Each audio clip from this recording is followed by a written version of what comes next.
آتا ہے. ما جو، ما کے معنی اور بھی ہیں لیکن یہاں پہ جو استعمال ہوتا ہے. جو ما نافیہ بھی ہوتا ہے کبھی کبھی، جیسے ہم کہا نا ما حل زارا اور اس کا ما زارا بنی میں نہیں ہوتا، تو ما کہیں پہ نافیہ بھی ہوتا ہے، کہیں پہ ما جو ہے وہ سوال کے لیے بلے بات کیا، اور یہاں پہ جو کے معنی میں استعمال ہوا ہے. خالق اس نے پیدا کیا. خالق کا کون سا صیغہ ہے جی کوئی بتایا مجھے؟ ماضی. ٹھیک ہے، اور اس کی ٹیبل کے لیے خالق کا کی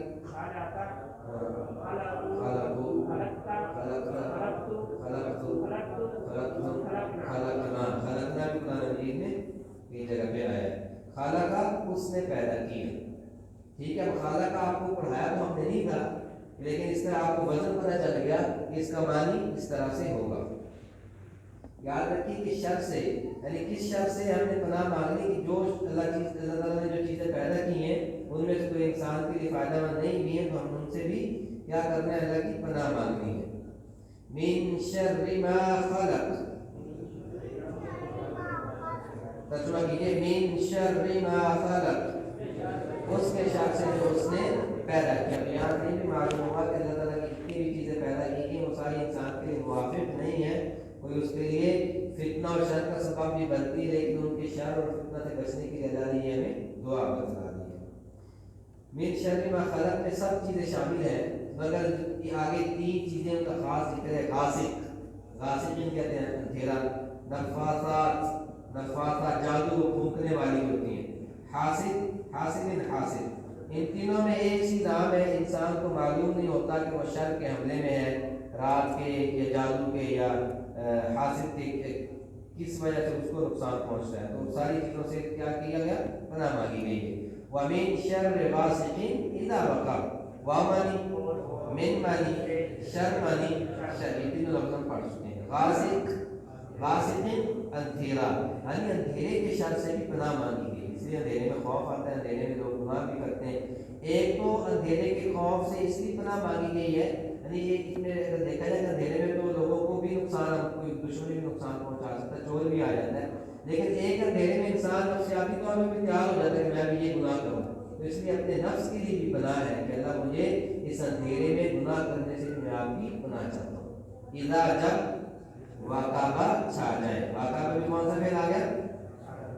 اچھا یہ دیکھیں، اب یہ بہت اہم بات آ گئی کہ آپ کو تو بتایا گیا تھا کہ ماضی میں ترجمہ ہونے کا واقعہ وہ چھا گیا، یہ ترجمہ ماضی کا کرتے ہیں.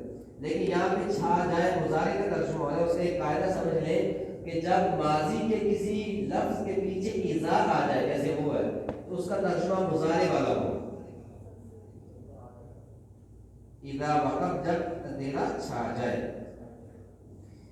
کہتے ہیں کہ روزانہ ہر 12 گھنٹے کے بعد رات آتی ہے، رات میں کمانے کا وقت ختم ہو جاتا ہے اور انسان نسبتاً فارغ ہوتا ہے، خالی دماغ شیطان کا کارخانہ بن جاتا ہے. اس لیے جیسے میں نے پہلے بات کی کہ یہ اپنے لیے بھی بنا ہے، اور رات کے وقت اکثر غلط چیزیں اور شرور جیسے ٹی وی اور سینما، کلب، بدکاریاں وغیرہ زیادہ ہوتی ہے، اس لیے اس میں پناہ مانگی گئی ہے.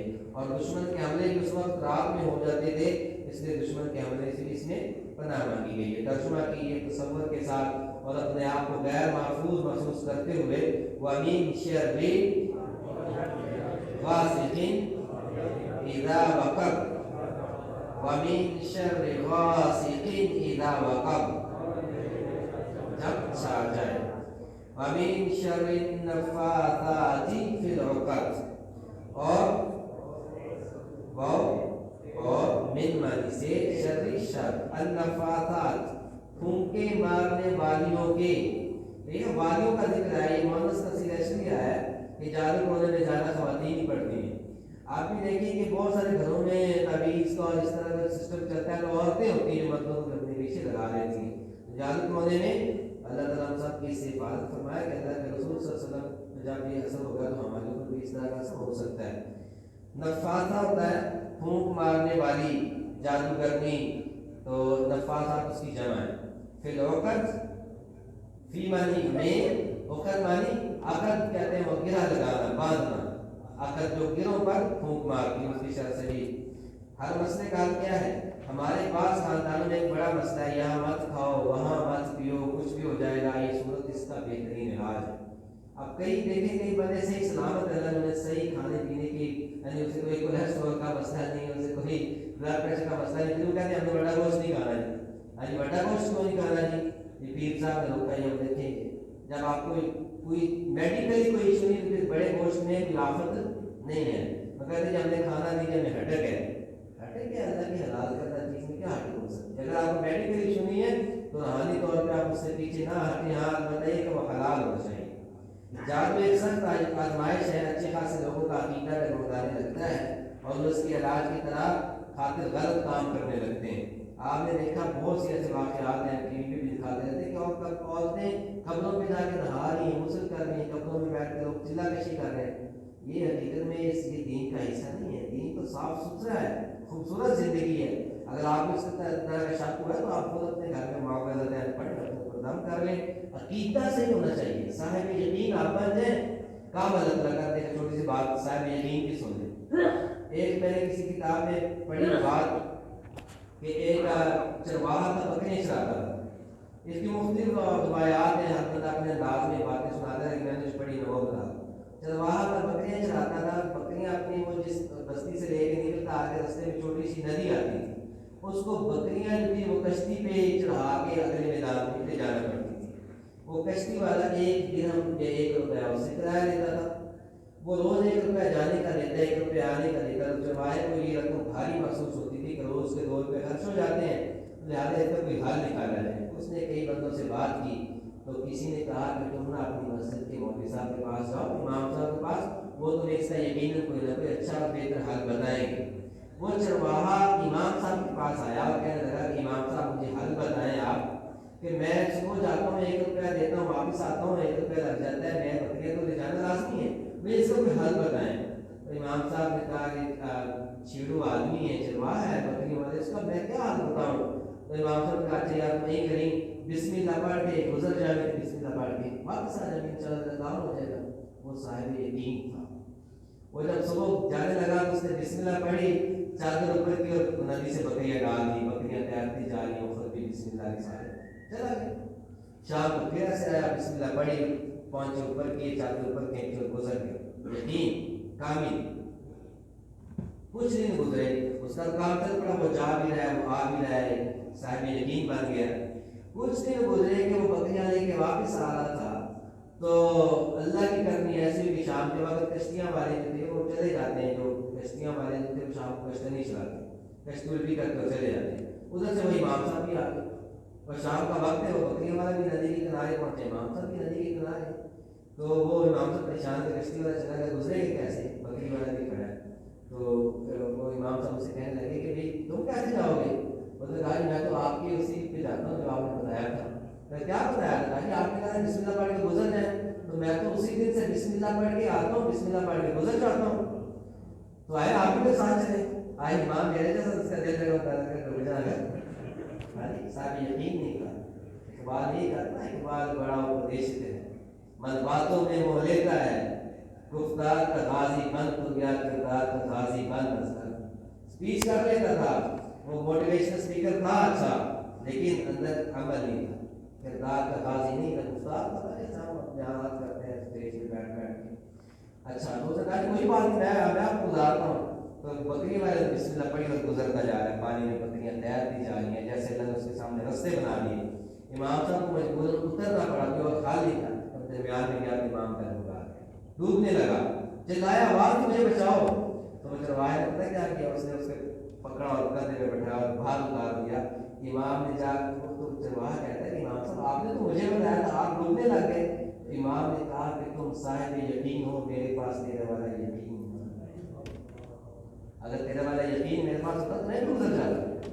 تو یقین کے ساتھ پڑھیں، معاملہ ہے آپ کو اللہ نے بہترین نہ دے، کیوں ہزاروں روپے لٹاتے ہو دلوں کے پیچھے؟ دین خوبصورت ہے، دین کی زندگی خوبصورت تعلیمات ہیں۔ یہ بتائیں کہ آپ کو فلک کی اس طرح کی تفسیر کسی نے بتائی ہے پہلے؟ صاحب علم جو ہوتا ہے نا، وہ اللہ تعالیٰ نے کتنا اچھا وسیلہ بنایا ہے، اچھی باتیں بتانا۔ من شر النفاثات فی العقد، اور ان کے شر سے بھی پناہ مانگی جو گانٹھوں کے اوپر سے پڑھ کے گھومتے ہیں۔ اب کچھ دن پہلے مجھے وہ آیا ایک دوست کا فون، ابھی صاحب آپ کی کوئی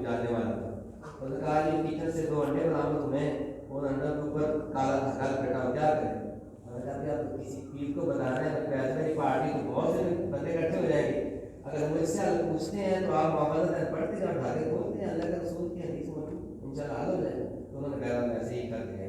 ابو ہریرہ رضی اللہ تعالیٰ عنہ فرماتے ہیں کہ رسول اللہ صلی اللہ علیہ وسلم نے فرمایا شیطان تم میں سے ہر ایک کی گدی پر سر کے آخری حصہ پر جب وہ سوتا ہے. بہت سننے والی حدیث ہے. ابو ہریرہ کہتے ہیں کہ رسول اللہ صلی اللہ علیہ وسلم نے فرمایا شیطان تم میں سے ہر ایک کی گدی پر جب وہ سوتا ہے یعنی یہاں پہ ہوتا ہے, جب آدمی سوتا ہے تو اس کے گدی پر ہوتا ہے, 3 گرے لگا دیتا ہے, یہاں پر اس کے 3 گانٹھے لگا دیتا ہے. ہر گرہ پر شیطان منتر پڑتا ہے تیرے لیے رات بہت لمبی ہے, پہلے اس کے کان میں پھونک مارتا ہے, بس خوب سو. اگر وہ بیدار ہو کر اللہ کا ذکر کرتا ہے تو ایک گرہ کھل جاتی ہے. یعنی آتے ہیں وائس جب آپ کلمہ پڑھو یا آنکھ کھلے تو کیا پڑھو لا الہ الا اللہ وحدہ لا شریک لہ لہ الملک و لہ الحمد یحیی و یمیت وہو حی لا یموت بیدہ الخیر وہو علی کل شیء قدیر. آپ کی آنکھ کھلے آپ یہ پڑھ رہے تو اللہ آپ کی جنت کے دروازے کھولے. ساڑھی آنکھ کھلے تو چھوٹ کے موبائل میں نہیں ایسا نہیں پڑھ سکتے ہیں. یہ حقیقت بات بات ساڑھے تک یہ حالت سے کڑا ہو کے مخلوق ہے. لیکن اگر کسی کی آنکھ کھلے اور وہ یہ دعا پڑھ لے, اللہ کا ذکر بسم اللہ ہی پڑھ لے تو ایک گرہ کیا جاتی ہے, کھل جاتی ہے. تو ایک گرہ کھل جاتی ہے. پھر اگر وہ وضو بھی کر لے تو ایک گرہ اور کھل جاتی ہے, تہجد کی توفیق مل جائے. پھر اگر اس نے نماز بھی پڑھی تو تمام گرے, صبح کی نماز بھی پڑھ لی تو تیسری گرہ بھی کھل جاتی ہے. اور وہ صبح اس حال میں کرتا ہے کہ وہ حشاش بشاش اور پاکیزہ نفس ہوتا ہے. اچھا اگر اس کی گرے نہ کھلیں تو اس کی صبح کیسی ہوتی ہے؟ اس کی صبح اس حال میں ہوتی ہے کہ وہ خبیث النفس ہوتا ہے, وہ سست ہوتا ہے, اس کے کام میں برکت کوئی نہیں ہوتی. صحیح بخاری اور مسلم کی روایت. تو دیکھیں جو بندے صبح کی نماز بھی پڑھتے کتنے قابل رہن ہیں وہ, کتنے قابل درس ہیں وہ. لیکن جو صبح اس حال میں اٹھے کہ شیطان کی 3 گانٹھی ان کی گدی پہ ہیں اور وہ جائیں گے کہ آج کا کام نہیں بنا دیا, آج برکت نہیں ملی, آج وقت کا پتہ نہیں چلا, تو ہم بنیادی طور پہ تعلیمات سے پھر دور ہیں. ترجمہ کیجئے احساس کے ساتھ اور جتنی بھی گرے لگی ہیں ان کو کھولتے جائیں. وَمِن شَرِّ النَّفَّاثَاتِ فِي الْعُقَدِ وَمِن شَرِّ النَّفَّاثَاتِ فِي الْعُقَدِ ان کے مارنے والوں کے شر سے. وَمِن شَرِّ حَاسِدٍ إِذَا حَسَدَ وَمِن شَرِّ اور سے شر, اور شر سے کس کے شر سے؟ حاسد کے شر سے. حسد کوئی شخص یہ چاہے کہ جو فضل دوسرے کو ملا ہے وہ اسے چھن جائے اور مجھے مل جائے یا کم از کم اس سے چھن جائے, یہ حسد ہے. یہ حسد ہوتا ہے. رشک اور حسد میں فرق ہے. رشک کیا ہے؟ کوئی شخص یہ چاہے کہ جو فضل دوسرے کو ملا ہے وہ مجھے بھی مل جائے تو یہ جائز ہے. کہ رشک جائز ہے کہ اللہ نے اسے بہت قابل بنایا, کاش میری اولاد بھی اس قابل ہو جائے, اور یہ کہا مولوی بڑے مزے نہیں یار. یہ کیا ہے؟ یہ حسد ہے. تو رشک جائز ہے, حسد جائز نہیں ہے. عید اور اذا کا فرق آپ کو بتا دیا. اذا دونوں کا معنی جب آتا ہے, عید کا معنی بھی جب آتا ہے اور اذا کا معنی بھی جب آتا ہے. لیکن اذا جب ماضی پہ آتا ہے تو اس کا ترجمہ مضارع والا ہو جاتا ہے. حسد جب حسد کرے, یہ دیکھیں ایک پہ کوئی حسد کرے تو ہم یعنی یہ ویکسینیشن آپ صاحب, یعنی ویکسینیشن تب ہوتے ہیں کہ کوئی بیماری آنے سے پہلے ہم نے آپ کو سیو کر دیا. جب یہ صورت پڑھ لی آپ نے تو حاصل حسد کرتا رہے, وہ پیٹتا رہے, آپ کا صحیح نہیں چلا ہوگا. اگر آپ نے نہ پڑھی حسد ہوگا پھر بعد میں پڑھیں گے تو پھر ہو سکتا ہے حسد کام ہو جائے. لیکن اگر پہلے آپ نے آپ کو ویکسینیٹ کیا ہوگا تو انشاءاللہ آپ صحیح ہو جائیں گے. حسد آپ کو ساتھیوں میں ہوتا ہے, جیسے ڈاکٹرز میں, دکانداروں میں حسد ہو جاتا ہے. حسد کرنے والا یا تو آپ کا نام خراب کرے گا یا نقصان پہنچانے کی کیا کرے گا, کوشش کرے گا. دعا کیجیے کہ اللہ تعالیٰ ہمیں حسد کرنے سے بچائے اور حسد کی شر سے بھی بچائے. ہر جگہ پہ موجود ہوتے ہیں. خود رسول اللہ صلی اللہ علیہ وسلم کے ساتھ مقابلے حسد کرتے ہیں, یہودی حسد کرتے ہیں. حسد کرنے والا دراصل یہ کہتا ہے کہ اللہ تو نے اس کو کیوں دیا, یہ اس کے دل میں ایک سوال پیدا ہو جاتا ہے. اگر شیطان ہمارے دل میں کسی سے حسد ڈالے, اس بھائی کے لیے دعا کیجیے غائبانہ میں. اگر وہ آپ کو ملے تو اس کے سامنے بھی دعا کیجیے کہ اللہ نے آپ کو یہ صلاحیت دی ہے, ہم اس میں خوش ہو. یہ حسد کو نکالنے کا بہترین علاج یہ کہ آپ اگلے بندے کی تعریف کریں.